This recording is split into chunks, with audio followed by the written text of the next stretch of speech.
7 years of marriage. 7 years of believing in love, in trust, in forever.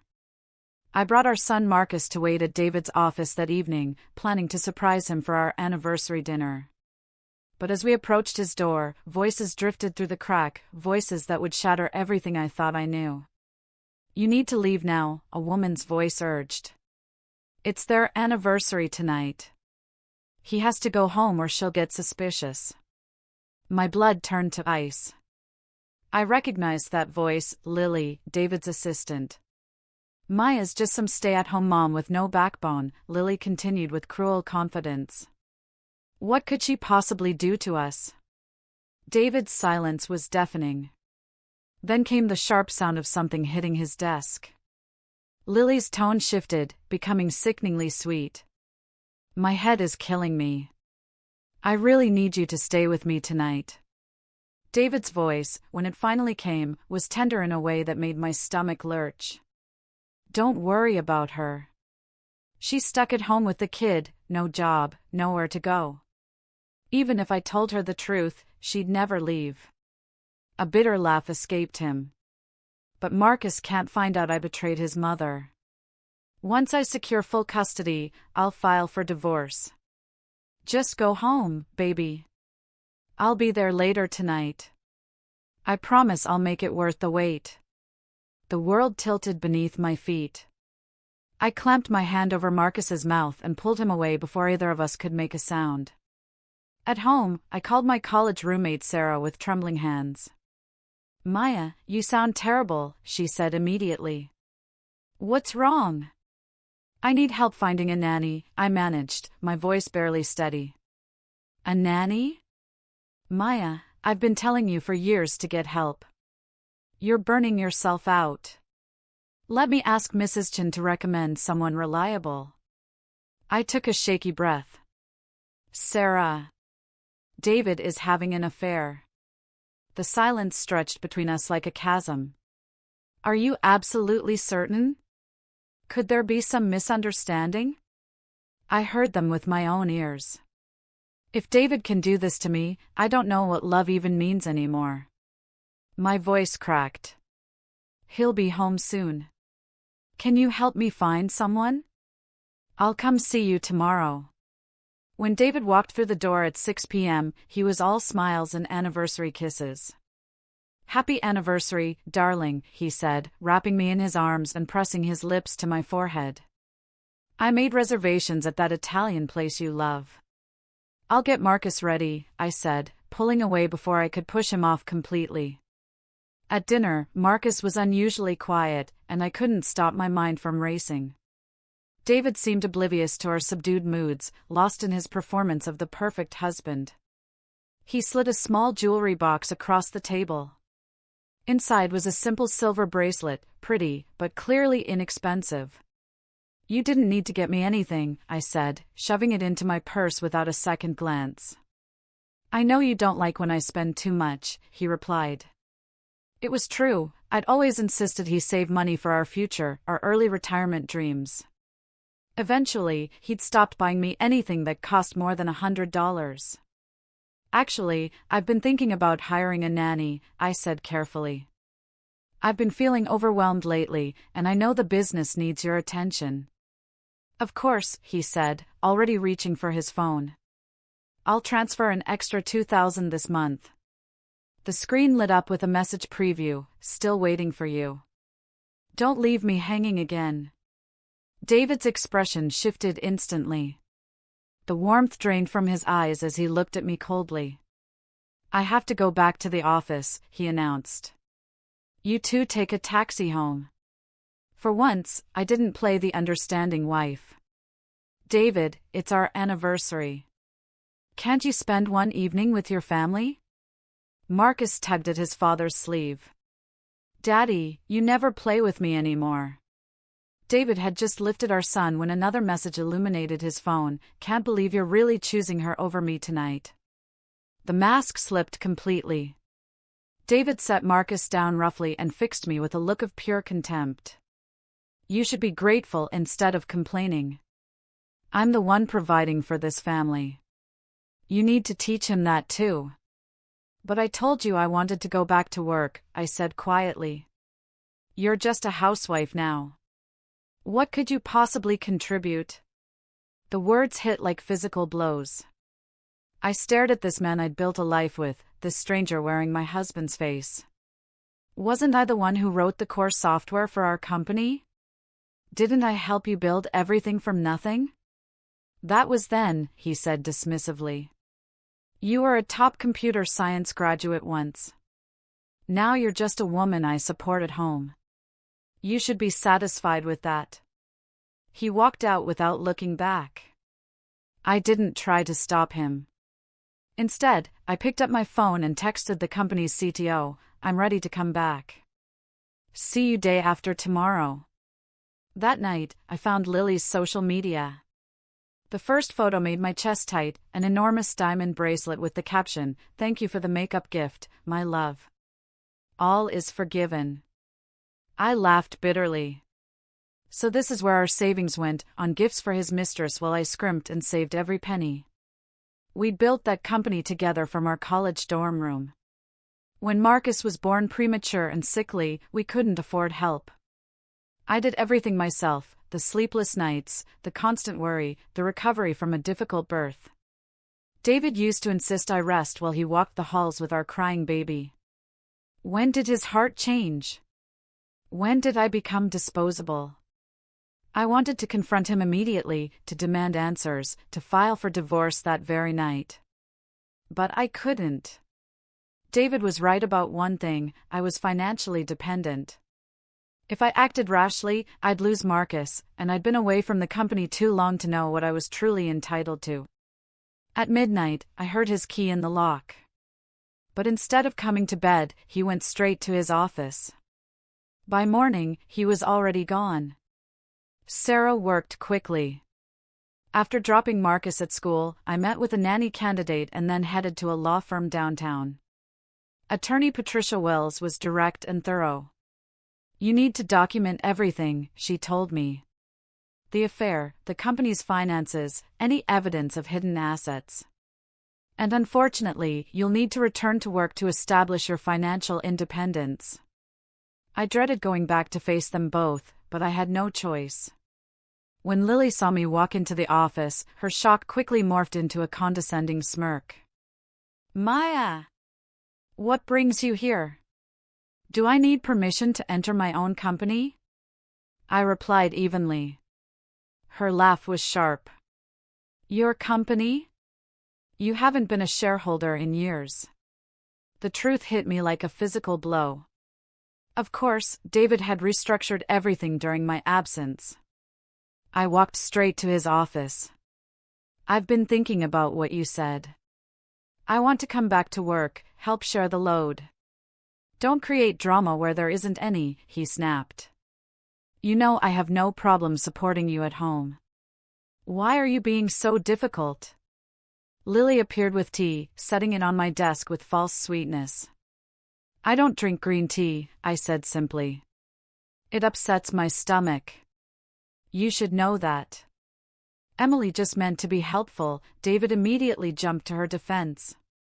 You hired Lily yourself, didn't you? You told me to take special care of her. Why are you being so harsh now? I almost laughed. Yes, I hired her. I trained her myself when she knew nothing. How interesting that after working as my assistant for 6 months, she doesn't remember I never touch green tea. David's face darkened. Enough. Where's your dignity? You're embarrassing yourself in front of the staff. I could see Lily hiding a satisfied smile. This was her game, playing the victim while David defended her. Maybe you should just go home, David continued. You've been away from the business too long. Do you even remember how to code anymore? He softened slightly, perhaps realizing how cruel he sounded. Just focus on taking care of Marcus. I've got everything handled here. You're so lucky, Maya, Lily added with poisonous sweetness. David really cares about you. I'm almost jealous. Don't worry, I'll take good care of him at work so he doesn't overdo it. I left without another word. Outside, I activated a recording app on my phone and put in my earbuds. What I heard next confirmed my worst fears. Maya was awful to me again, Lily whined. I know she hurt you, David replied. But I'm with you every night. You should feel lucky. But you always leave before midnight. I want you to stay. I want you to be with me forever. Lily, you're crossing a line. I have a son. I told you, I can't divorce her right now. I can give you anything else, but not that. I just love you so much. I won't bring it up again. What followed made me rip out the earbuds and immediately forward the recording to Attorney Wells. The next evening was the annual tech gala hosted by Pinnacle Systems, our biggest client. I bought a new dress and had my hair done professionally. When I arrived, Lily was already clinging to David's arm as they made their rounds. She wore a stunning red dress that perfectly complemented his dark suit. They looked like the perfect power couple. Mr. Chen, you're so young and successful, I heard someone say. Your company's technology is revolutionary. And your wife is absolutely beautiful. Lily didn't correct them. She just smiled and basked in the praise. When the CTO spotted me, he rushed over. Maya! Finally! We've been hoping to see you. That's when David noticed me. He grabbed my hand and hissed under his breath, What are you doing here? James Wu, the CTO, had been trying to convince David to let me lead their new AI project for months. But David had refused every time, making various excuses. Maya hasn't worked on any projects in 6 years, David announced loudly, making sure everyone nearby could hear. All she's done is take care of our kid and depend on me. She's nothing more than a housewife now. This project requires a $50 million investment. I wouldn't dare gamble your money on someone like her. The whispers started immediately. So that's David's wife? Just a housewife? No wonder he didn't introduce the woman on his arm as his wife. If it were me, I wouldn't bring someone who only knows childcare to a business event either. James looked uncomfortable, clearly not expecting David to humiliate me so publicly. I apologize for the disruption, I said calmly to James. I didn't mean to cause a scene at your event. I wish you a successful evening. I turned and left, my head held high despite the burning shame. After that night, David started coming home earlier, sometimes even playing with Marcus. But I noticed lipstick stains on his shirts, bite marks on his neck.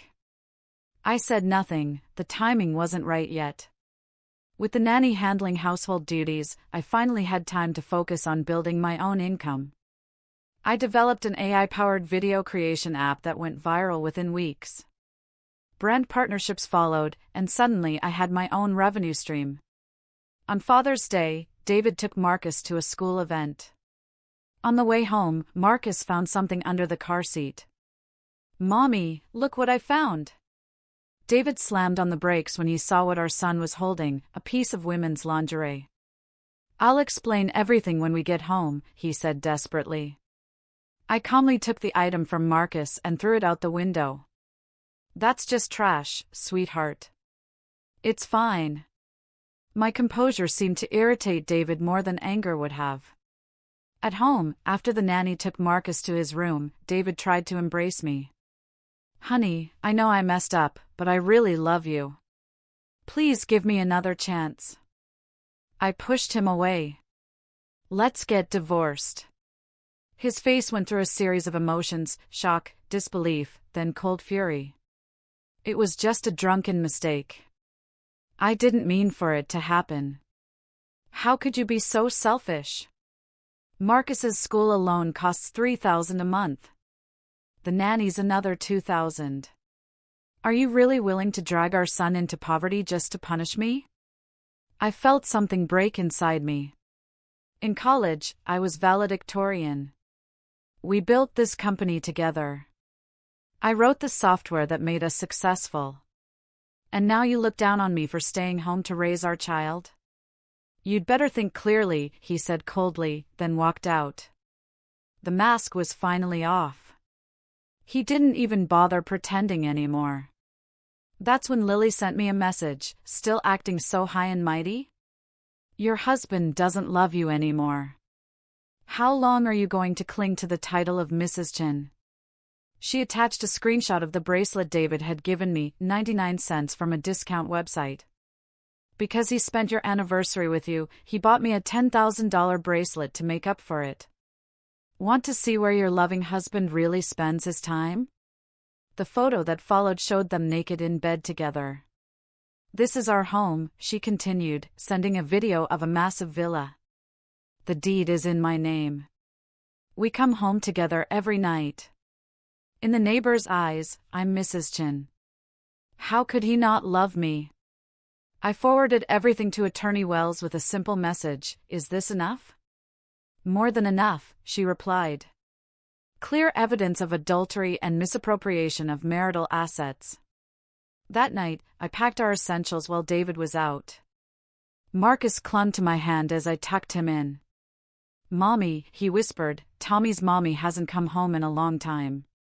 If you have to go, can you take me with you? Please don't leave me behind." My heart shattered. Even at 5 years old, he understood everything. "I brought you into this world," I whispered back. "I will never, ever leave you behind." We left the next morning while David was still out. I transferred Marcus to a new school, found us an apartment, and bought everything we needed to start over. David didn't call until evening, after he'd discovered we were gone. "Even if you're angry, there has to be a limit," his text read. "I already told you I'm not divorcing you. I'll take care of you for life. What more do you want? You have 24 hours.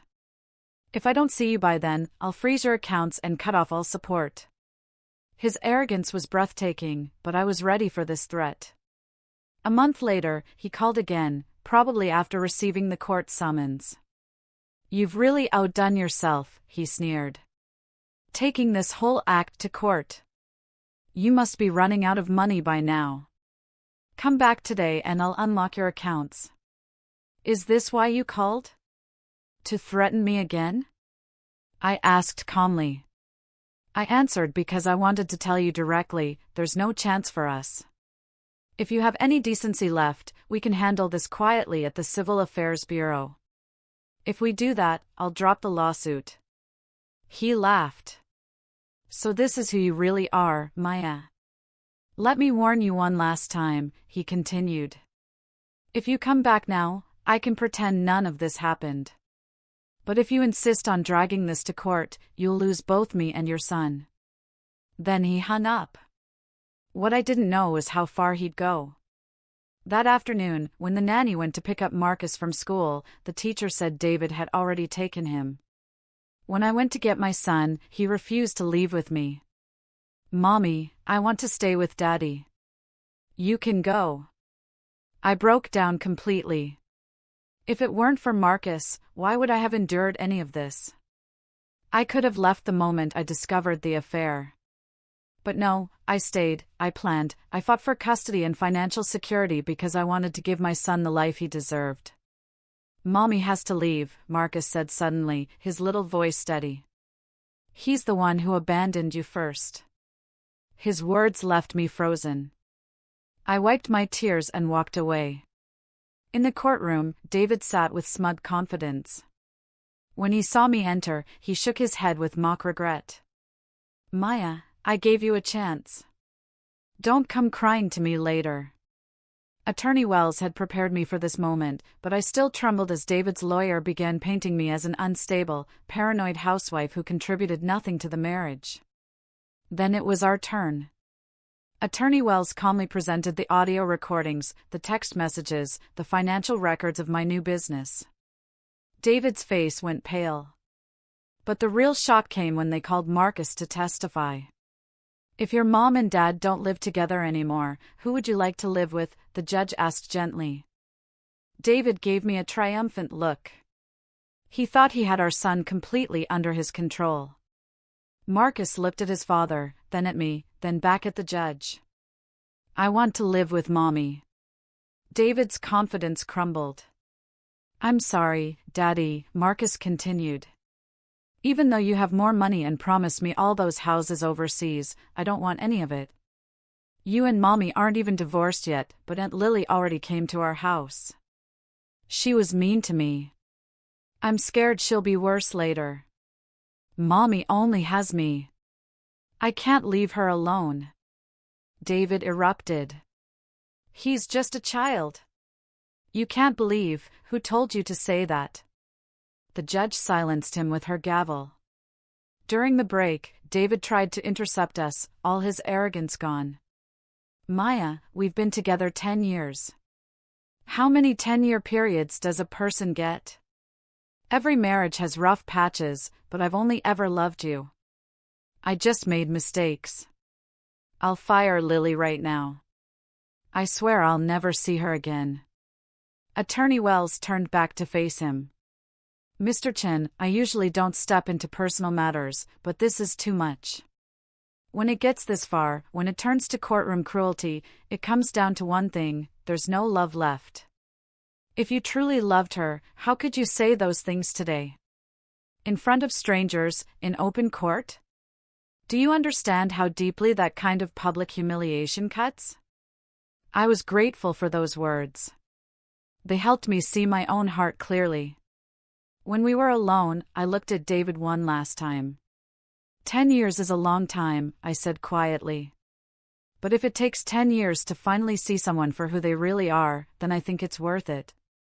From the very beginning, you tried to control me. Even when you were wrong, you made it my burden. Now that you realize you can't manipulate me anymore, you want to make it right? I shook my head. We've had 10 years together. Please don't make the ending uglier than it has to be. Our son is waiting for me. David grabbed my hand as I turned to leave. It's all gone, he whispered. Everything is gone. His grip finally loosened and fell away. The financial investigation revealed everything: overseas properties, expensive gifts to Lily, company funds misused for personal expenses. Attorney Wells informed me I could pursue criminal charges for embezzlement, but I chose not to. Despite everything, David was still Marcus's father. At the final hearing, David didn't appear. Instead, the company's CFO arrived with a new lawyer. Mr. Chen acknowledges all evidence and voluntarily relinquishes custody of the child and all claims to marital assets, the new lawyer announced. The CFO handed me the company seal. President Maya, Mr. Chen instructed me to give this to you. He'll transfer all shares and legal rights once he's released from detention. It was over. Due to David's infidelity and financial misconduct, I won everything: custody, the company, the assets. I returned to work and launched the AI project that David had blocked for so long. At the project launch event, I stood on stage feeling powerful and complete for the first time in years. Just as I was about to cut the ribbon with the Pinnacle Systems CEO, a scream tore through the crowd. Maya! Why did you have to destroy me completely? Lily lunged at me with a knife, but David threw himself between us. The blade meant for me found his chest instead. As security subdued her, Lily kept screaming. David, you lied to me. Even now you're still protecting her. I gave you 5 years and ended up with nothing. You blacklisted me everywhere. If I can't be happy, then neither can you too. I held David's head in my lap as his life ebbed away. Maya, he whispered, his voice barely audible. You still love me, don't you? I just wanted us to be together forever. My mother was brilliant, stronger than my father, and she left us. I thought if I controlled the money, if I didn't give you power, you wouldn't leave me too. Tears streamed down my face despite everything. Do you remember what I said when I proposed after graduation? I said I wanted to spend my life with you, to grow old together, walking hand in hand through the streets. I meant every word. I got it all wrong. His eyes found mine one last time. Take my life and make it right." And then he was gone. On the day Lily was sentenced to life in prison, I visited David's grave. "David Chin," I whispered, placing flowers on the headstone. "May you find peace. And may you learn to love the right way in whatever comes next."